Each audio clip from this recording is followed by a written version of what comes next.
Comedian whose audition was a triumph. The audience gave him a standing ovation. And Amanda gave him her golden buzzer. It's Daliso Chaponda.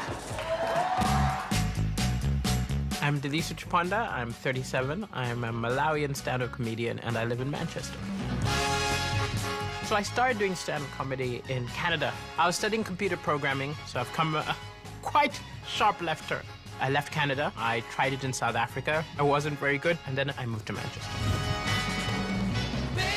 I travel all the time. I mean, I've spent a lot of years doing the circuit, doing little pubs, doing slightly bigger theaters. I would like to tour giant rooms, screaming, fans, and just always have an audience for my jokes. Sometimes I think I don't appreciate myself. When I got the Golden Buzzer, it was the last thing I expected. I was so happy. You're bloody hilarious. And I really want you to win the entire series. Thank you so much. Ever since Amanda pressed the Golden Buzzer, I've had those 22-year-old dreams come back into my head and think, oh, you can make it. You'll be the next big thing. You can make it. I've never won a competition. I think it's time that I win something. I really do. It's my turn. I'm ready. I'm ready to score the knockout punch.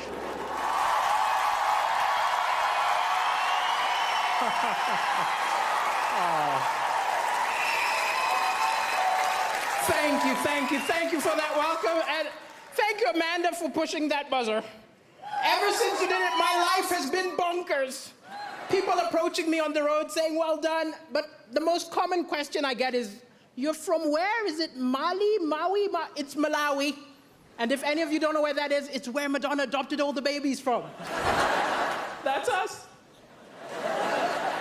Yeah, you're jealous. I do miss my little brother.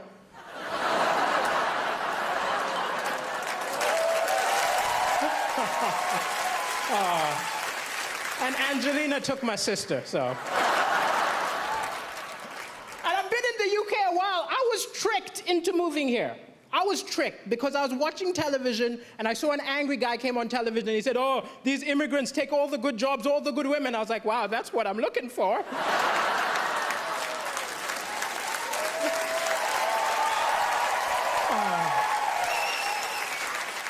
Sometimes comedy, it's hard to laugh sometimes because the news is full of depressing stuff.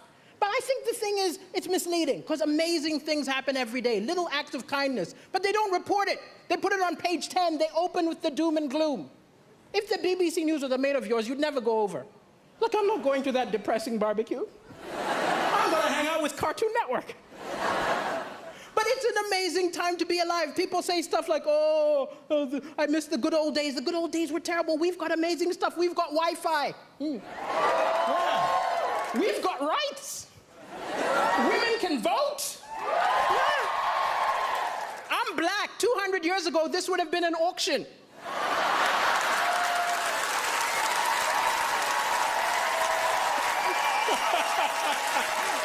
We've come a long way, that's all I'm saying.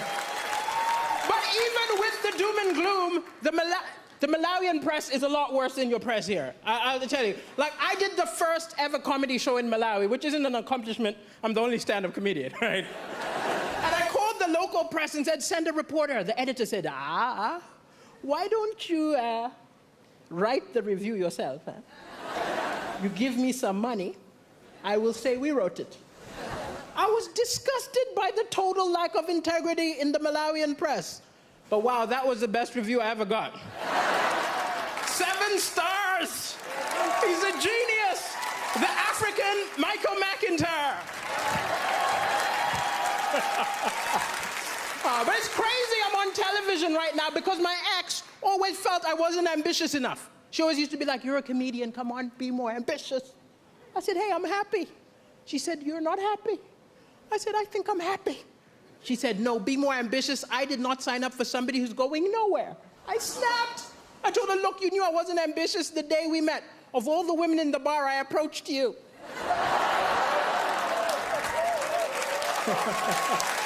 Yeah, you're laughing. I'm single now. And I am looking for love, I'll admit. I'm looking for love, you know, gotta get that citizenship, you know. But it's hard to date on a budget.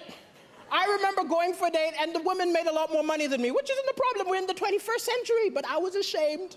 I remember the waiter came up, assumed I was going to pay. Put the bill in front of me, I had to go, I'll get the next one. I felt so pathetic watching her pay. I wanted so badly to be part of the transaction. So I just took the change. I don't understand the British. I saw a beautiful British woman looking at a mirror upset. I said, what's going on? She said, can't you see?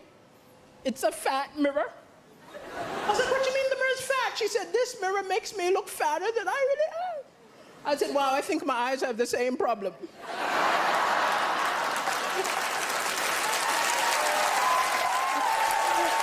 I was not mocking her. Don't be angry with me. It was a cultural misunderstanding. I'm from Africa. It's different. When we see someone overweight, we don't think go on a diet. We're more like, where did you get the food? I think we gotta follow her home. Thank you, ladies and gentlemen. It's been a pleasure. Thank you.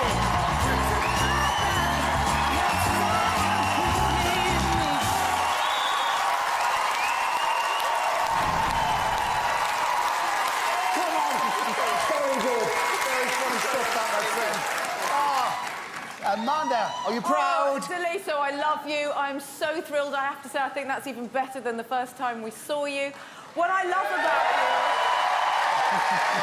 what I think is so important about comedy is that it has to be very near the edge of edgeness. And you were so on the edge that it made us howl with laughter. I mean, it was naughty, it was edgy, it was fresh, it was cool. And the best thing about you is that nobody can nick your material. Yeah. Michael McIntyre can't take your stuff. Nobody can take your stuff. You are unique, and you really smashed it. I'm proud of you. Well done. Thank you. Thank you. Thank you. Do you mind reminding me how old you are again? I'm 37. 37. You look good. I have to tell you something. You are one of the funniest people we've ever had on this show. I love the fact you are so fantastically non-PC. Yes!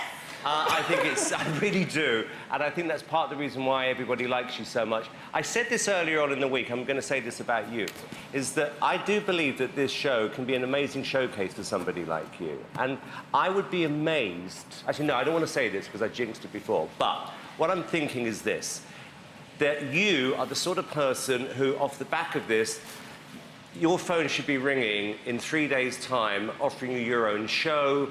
You should be on TV more often. I mean, the one thing I've noticed about comedians are they are quite selfish, and the same people seem to be on a lot. I think there's a real gap in the market for you, and it's your personality, your sense of fun, which I believe is going to put you in the final tomorrow, and you deserve it. I second that. I pray people pick up the phone and put you in the final. When you were on the first time round, Jack Whitehall called me and said he used to do gigs with you back in the day, and I said, why isn't he the biggest comedy star in the country? And he said, he's never been given the right break. Well, tonight is the right break. You're going to be a superstar. You make uncomfortable topics funny, and you made us ugly laugh. Like, no woman wants to do that. We were howling. You're brilliant. Well done, Daliso. Thank you, Georgie. Thank you. Well, doesn't get any better than that, does it? That's not wonderful relief. Fabulous, fabulous. Well done, if you want to see Daliso, stay in the hub for the Royal Variety and come back here for the final. Call 0902 044 24 04 from a landline, from your mobile, call 644 24 04 or vote by the app. But not yet, voting doesn't start until the last act has been phoned. One more time, let's hear it for Daliso Chaponda!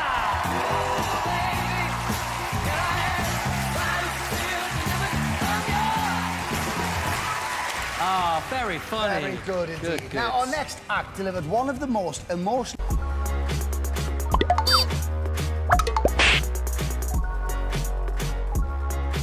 Bonk.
Huh?